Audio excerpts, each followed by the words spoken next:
Good morning, everyone. Welcome to Activities for People Living at Home with Dementia. We are proud to offer this series with funding from the Area Agency on Aging and the United Way of Tarrant County. Some of these programs are recorded and some are made available for viewing through a YouTube channel for future use. I am Martha Brown, your host for today's activities. We are presenting today Peggy Shear from the Amon Carter, and she is bringing us the topic of cars in art. Peggy, I can't wait to see what you have, color or black and white. Take it away. Well, we have one color today, guys. That's okay, we'll take it. Is it black? Everything else is. This is the only color one. Oh my word.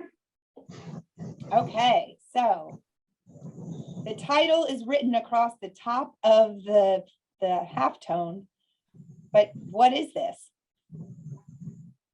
At the Indianapolis Speedway, yeah. You got First it. lap. First The lap. brickyard, when it was actually a brickyard. I can't tell if this is still brick or not because it looks consistent the same through, which only the turns were not brick starting like 34. So I can't exactly tell in the 30s when this was taken, but you're right. It was all bricks at one point. By the end of the 1930s, it was all paved. It would have been brick then. In the 30s, it was in part of the 30s, and then part of it was in the 30s, but by 1938, it was completely paved. Completely paved by 1938, she said. Yeah, so the first turn that was paved was in 1936. Then all of the turns were paved by 1937. And then the whole track was paved by 1938.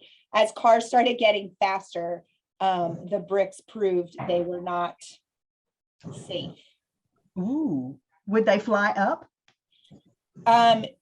I don't know if the bricks would fly up, but the drivers would start to lose control on the brick because things might not have been completely even. And so first they fixed Well, the cars got faster, the tires got better.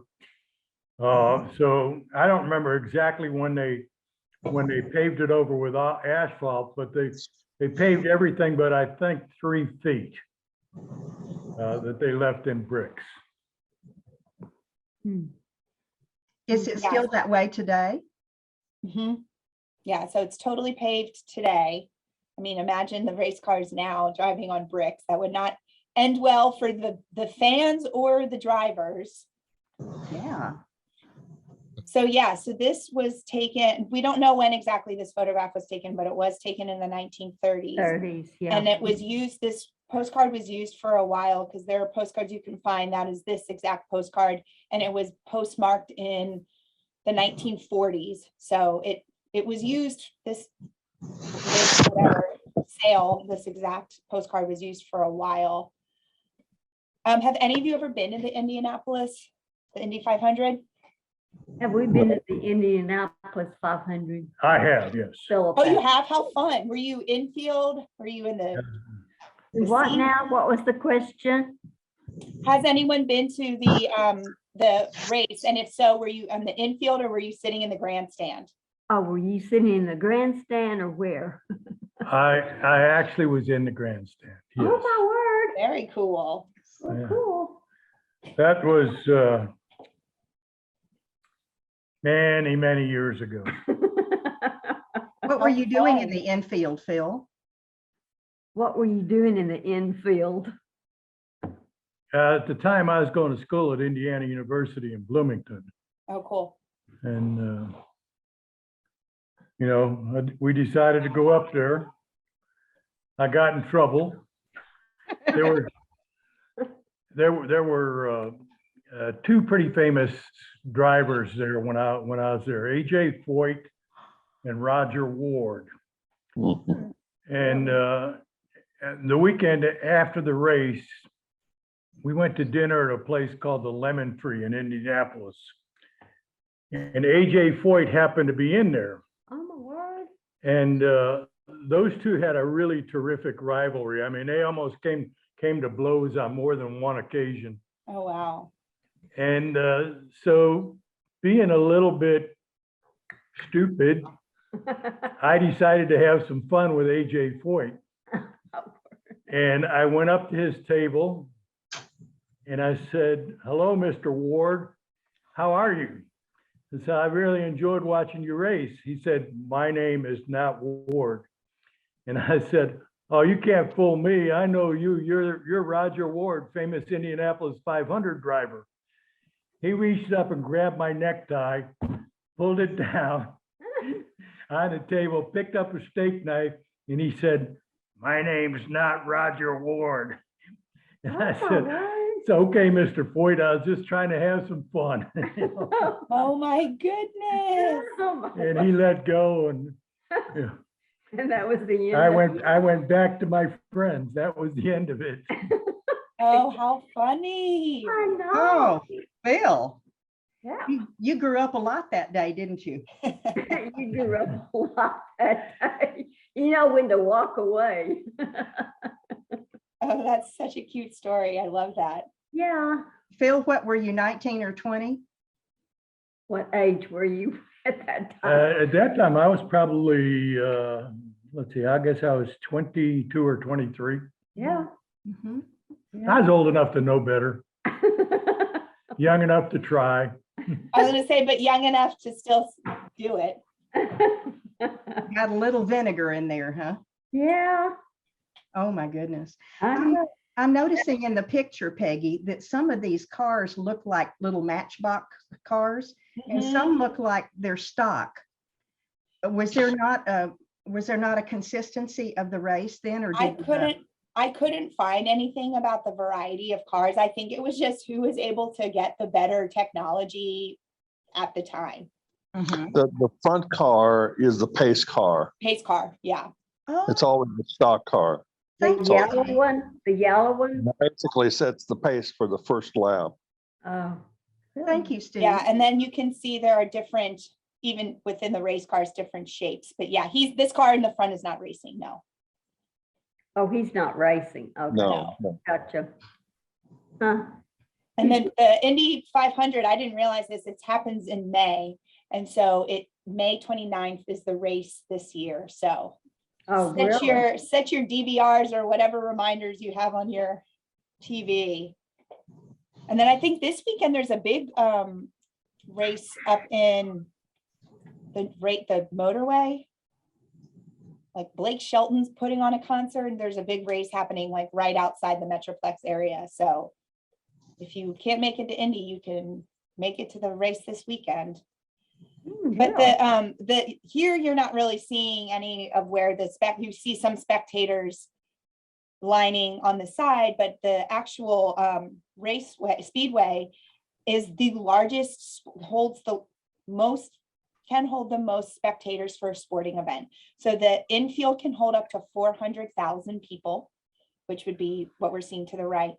And then the permanent seating in the grandstand can hold 257,325 people. So that's over 700,000 people are able to be at this one racing event. Yeah, I was just looking at 1930s is when this was happening. The Yep.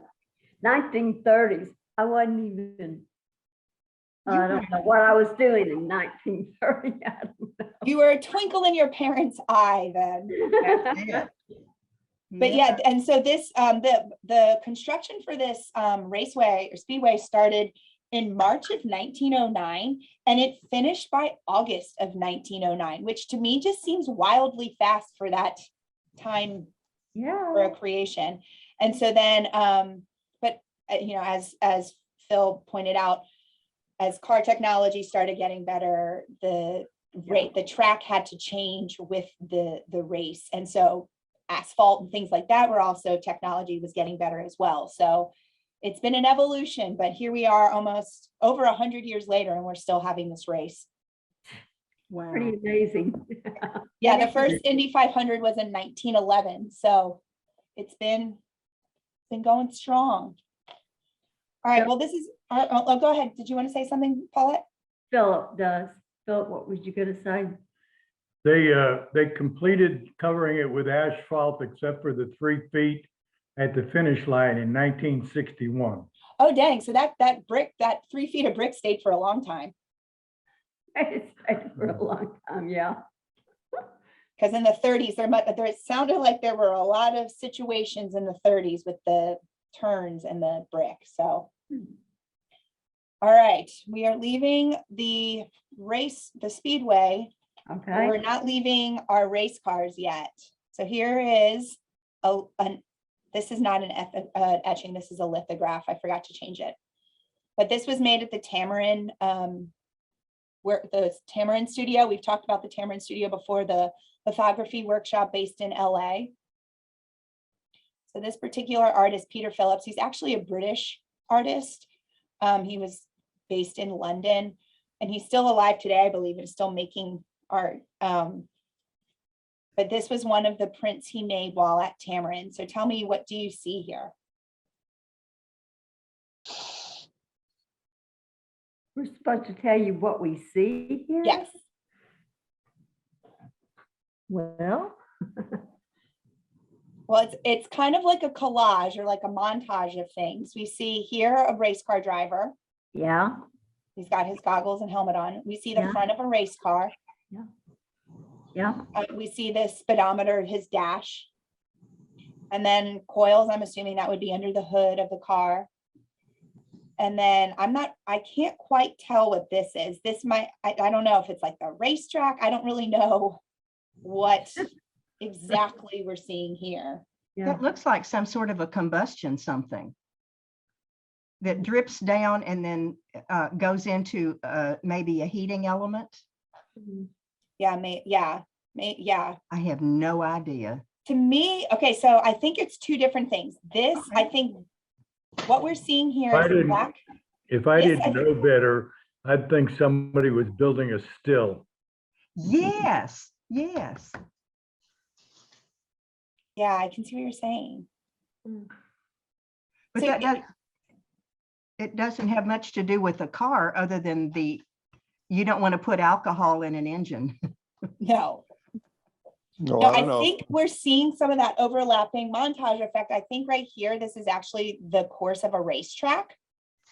And then under it, we're seeing a tank with like a tank with another tank attached to it. So I think we're seeing like an overlapping of things, but because they're all such similar shapes, they start to kind of abstract the other. Those could actually be coil springs. Right here. That's what he's saying, coal. Those could be springs. coil springs there. Yeah, I agree. I think that's Part of something the with a shock suspension system or, They used to hold up the front bonnet of a car with those big coil springs, and then they got cheap and started putting a kickstand in. I miss those coils. You remember when you used to push up the front of a car and it would hold itself up with the Mhm. heavy coil? Yeah. They don't do that anymore. And now I don't even think they use the kickstand up anymore. Wow. I know my car doesn't have that. Does it, how does it stay up these days? I think it's almost like, like in porch screen doors where it's like that, almost like a little tank that holds it up, and then you can push it and it slows it from slamming. Yes. It's a It's kind of like that. It's a hydraulic cylinder Oh, or thank pneumatic you. cylinder. Wow. Obviously, I haven't opened a car engine in a long time. That's a good thing. That's a good problem to have. Oh, yeah. First world problem. Right. My 76 Camaro had those springs in the hood, and none of my cars since then did. So how long has that been? 50 years? 45 years? I don't know. Yeah. Wow. Mhm. I So, thought, and this, oh, go ahead. when I first saw the coils, I thought they were the air things with the color in them for signs, neon. Oh, neon. Yeah. Mhm. Mhm. And it looked like there was a handle. A handle Yeah, holding. I don't turning know. on. Yeah, That's attached to one of the coils. So I'm not a car person to know what that would be. it's not a stirrup, is it, folks? I don't know. Nobody's talking. No, nobody knows the answer. Ashanti, have you ever seen under the hood of a car? Yeah, I've seen it, but I don't know what everything is. Okay. I'm with you, Ashanti. I had no idea.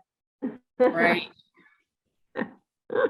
So So this particular artist, he worked in this style a lot where it almost feels like it's a collage, or like if you've ever snipped things out of a magazine and made like a montage of things like that. It has that feel to it.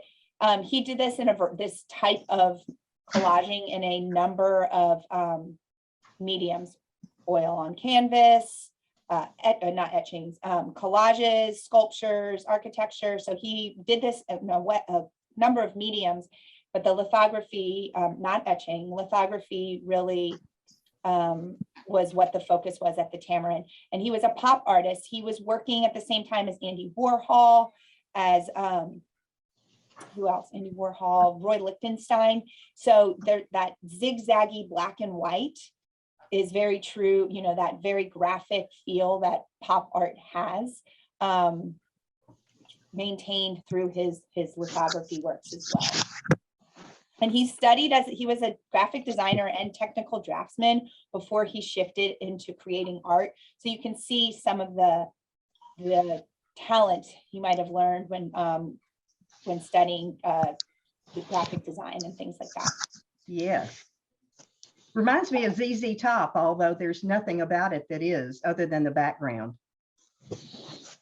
That background's pretty fun. Isn't it? Yeah. All right, so we're gonna leave this kind of abstract, pop arty, fun montage to a photograph of very real things. Wow. That's a Landau top. Isn't that car wild? Yes, it is. Jeez. So this was taken in San Antonio. I'm not, I've only been to San Antonio once, so I'm not very familiar with the city, but on South Pine Street.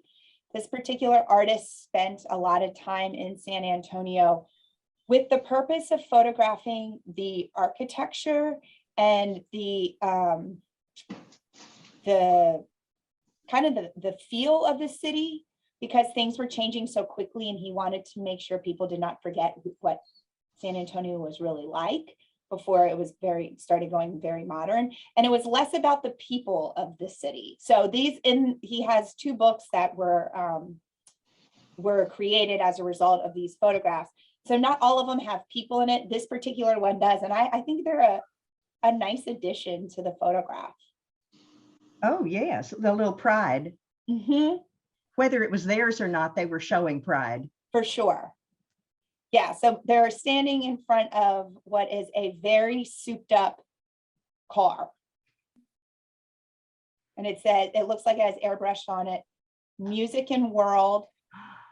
And it looks like the logo here, that T and V, match the logo behind them on the record. I don't know if it's a record shop or a recording studio, but the car seems to belong to whoever owns that shop behind him. Tell me where again you're seeing the similarity in the. Okay, so if you see on the back of the trunk, there is a TV airbrushed onto TV. Okay. And then if you look at the glass window of the architecture, thank you.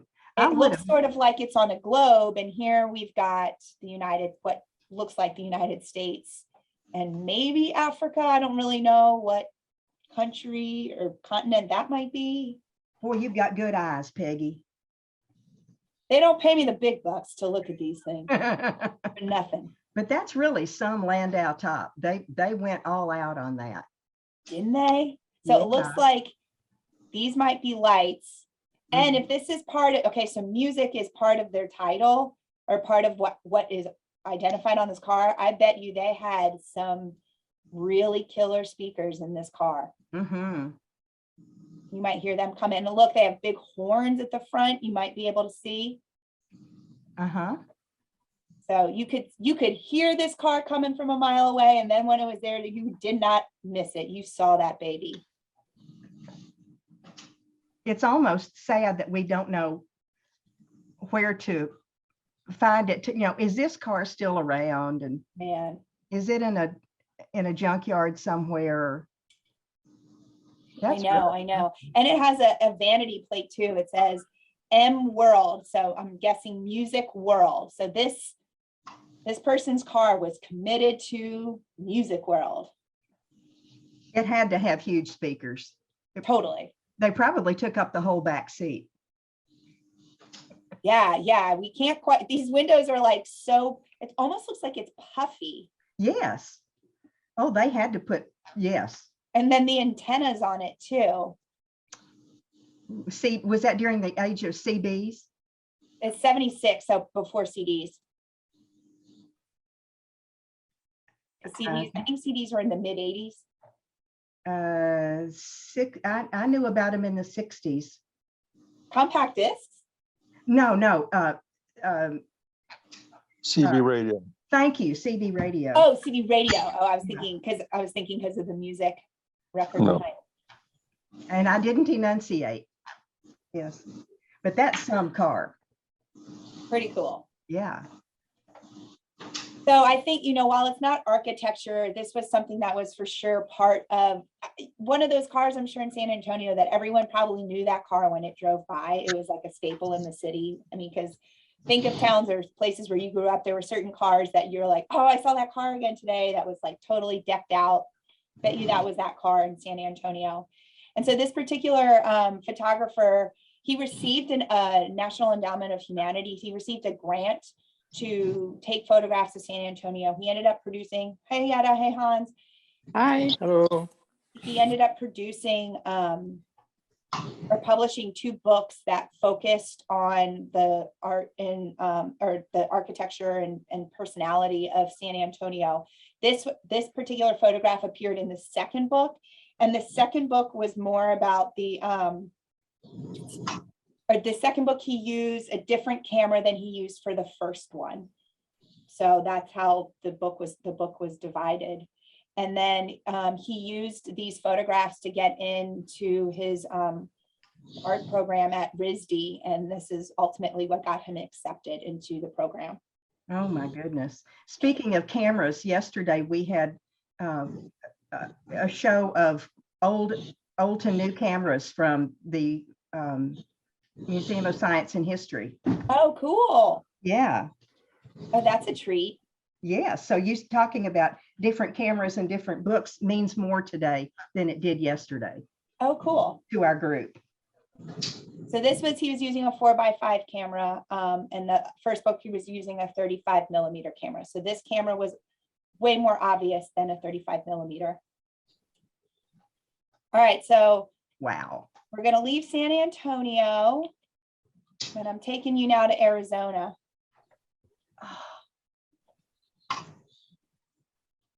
I have not been here. Canyon de Chalet. Have any of you been? Shelley, I guess. Nope. No. I've not either. So this is a husband and wife couple, and they were in this part of Arizona that had a lot of Indian artifacts, American Indian artifacts, and American Indian dwellings, cliff dwellings, things like that, that they wanted to go and photograph. And so because they had a car, so they were able to get it, around, but they could only go so far with the car. So they would park their car, and then they would hike in through 3-4 days, and they were able to hike in and bring a small handheld camera to get the pictures that they wanted, which was Alicia was the name of the camera. And so that allowed them, the compact camera allowed them to go and photograph things that had not been photographed before. Ooh. So this is not one of the photographs of them, in an Indian cliff dwelling or with artifacts. This is kind of more of just a vernacular snapshot of their trip. but I feel like this is relatable in that so many of us have trips where our car, pictures of trips where our car is in the picture, just like it's almost another family member. Yes. You know, what's interesting to me is that Coleman stove in there looks Mhm. just about exactly like they look today. Mm-hmm. That's How true, cool. Phil. Yeah, that's true. Are you a big camper? Were you, or are you a big camper, Phil? Phil, did you Oh, camp a I lot? used to go camping. We don't anymore. Yeah. I just go camping with my kids. Oh, that's fun. Yeah, this is like car camping, a little less rugged. I mean, car camping in 1928, but it's still something like you're saying, you see this still today. I mean, and even down to the equipment that they're using, this is something that's just so relatable in people's upbringing, camping or going on car trips and getting out of the car and eating on the side of the road or whatever. That's what my family did until the late 60s. Yeah. Yeah. I remember sometimes we would go like to McDonald's and we would then eat in the trunk of my mom's car or something, like it was a treat to have like a car picnic almost. How fun for you. Yeah. As a parent, you're just like drumming up ideas. So like, okay, we need to get out of the house. What are we going to do today? Mm-hmm. Yeah, we used to do that too with my grandparents when we visited them. They would pack a bread, open face sandwiches and drinks and so on. And then in the evening, we would drive out and find a very nice spot on the side of the road. There weren't that many cars at the time. And then we would sit there and we would have our picnic. Oh, I love that. Yeah. What a nice memory. Mm-hmm. And see, and the car is just as much a part of the memory as like the food and the people you're with. So there's something about this photograph I just thought was very relatable, and I'm glad you guys were able to find that relation too. We've got one more. Yeah, Yada and Hans, you guys joined when we're only doing the black and whites. We had one color picture earlier. That's all right. This is the last one. Recorded. Say that again. This one should be recorded, so you can see it in about a week. Yeah. Mm-hmm. Okay. This particular artist, we looked at him last week when he did the boats that were coming and going from Moby Dick. Ah, Oh, This is the same artist, just a totally different feel. And this one is called Road from the Shore. Do you get a happy vibe or a sad vibe from this one, or a creepy vibe? creepy. What is giving you that feeling? The cars and the light there, the nighttime, and they're zooming along, and Yeah, they feel kind of ghostly in that there's no real, like these particularly, either they just feel kind of like the shadows of a car where they're moving, they're not here, they're not there, they're just kind of passing through. and they're going, the cars in the front that you see with the light seems to be going from right to left, and the others seem to go from left to right. Mhm. You're right. There's about to be a major collision. Exactly. Yeah. Well, and I think you guys are onto something, because look up. Oh, we and the see skeleton. Yeah. So we've looked, and we're at a gas station. You can see it says gas, oil. We've got the pumps. We've seen this theme before tied to the shore or vacations, where the Grim Reaper shows up. And I mean, these weekends, because it's coming from the shore, Road from the Shore. This artist was from Philadelphia. So the shore would be either Ocean City, New Jersey, someplace in Delaware, Ocean City, Maryland. So from Philadelphia, you're not far from any coastline. And it's easy to get out of Dodge on the weekend to go to the shore. But, all of that travel during holidays and things like that, there's always a lot of car accidents, whether it's drinking related, just negligence, whatever. So while it's Road from the Shore, which is generally a happy place, there's that lingering fear that kind of hangs. And then the colors, I think, really speak to it. Doesn't feel like a happy road trip. It feels like one that will result in a bad collision or something, fatal.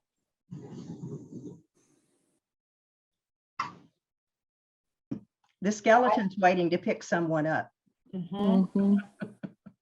And he fades his cloak or whatever kind of fades into the darkness of the night too. So he's really just kind of waiting in the wings for something to happen. Does anybody know what the numbers on top of the gas station store mean?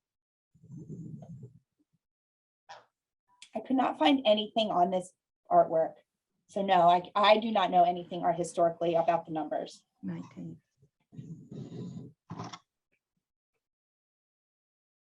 Okie dokie. All right, friends. Well, those are our cars for the day. Next week, we're just focusing on one artist, Kinji Akagawa.